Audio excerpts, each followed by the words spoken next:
Salut chers panafricanistes, chers surfeurs, youtubeurs et puis combattants pour l'émergence africaine, c'est le Banin de Yingi. Alors je suis à vous aujourd'hui pour parler de cette affaire de viol de mineurs qui s'est déroulée, n'est-ce pas, au niveau de Douala, au quartier Grand Moulin.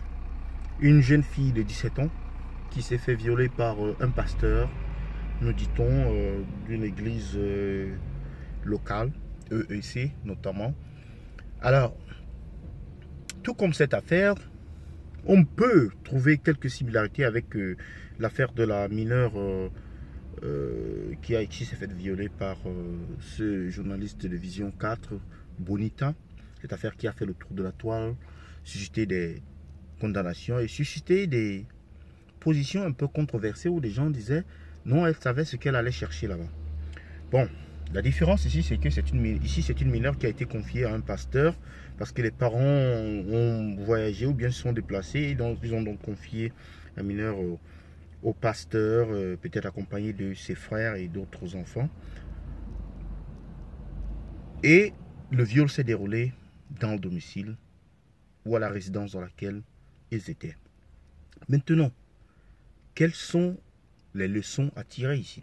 C'est simplement, n'est-ce pas, cette confiance exorbitante, cette confiance exagérée, cette confiance vraiment banale que beaucoup d'Africains, beaucoup de Camerounais notamment donnent aux pasteurs des églises en général. Les gens diront oui, mais les églises réveillées c'est encore plus grave. Bon, pasteur c'est pasteur. Cette confiance-là, en oubliant tout de même que ces gens sont des humains et qu'ils ont des envies, qu'ils vont faillir à la tentation, qu'ils vont succomber au charme, qu'ils vont être menacés par les démons, comme on le dit notamment, et qu'ils peuvent passer à l'acte. Et là, notamment, c'est un cas qui n'est pas isolé. Il y a beaucoup de cas comme ceci qui passent carrément inaperçus. Dans ce cas-ci, on a pu faire un certificat médical, on a fait consulter la jeune fille et puis on a constaté justement que l'acte avait été commis et le pasteur qui est apparemment introuvable refuse de donner toute interview, ne se signale pas, mais nie tout en bloc, peut-être par le biais des autres adeptes de l'église et consorts ou bien des autres responsables de l'église.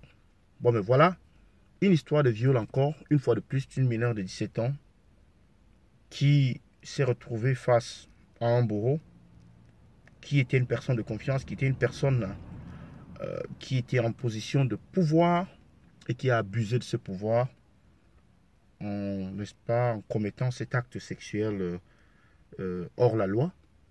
Et on ne sait pas pourquoi est-ce que les forces de l'ordre n'ont pas encore saisi le dossier. C'est vrai qu'une plainte a été déposée au niveau, on parle de, n'est-ce pas, citation directe au niveau du procureur de la République auprès du tribunal du Vouri. Mais on s'attendait à ce que les forces de l'ordre soient déjà en possession ou bien alors aient déjà arrêté ce dernier et qu'il aille répondre de ses actes devant le tribunal. Mais alors, va-t-on y arriver, sachant que l'Église est une grande coopération, c'est une grande, comment on peut dire, organisation et que peut-être des trafics d'influence, la corruption, ainsi de suite. Est-ce que ça va aboutir? C'est là la question. J'attends vos commentaires. C'est le Banin de Yingi.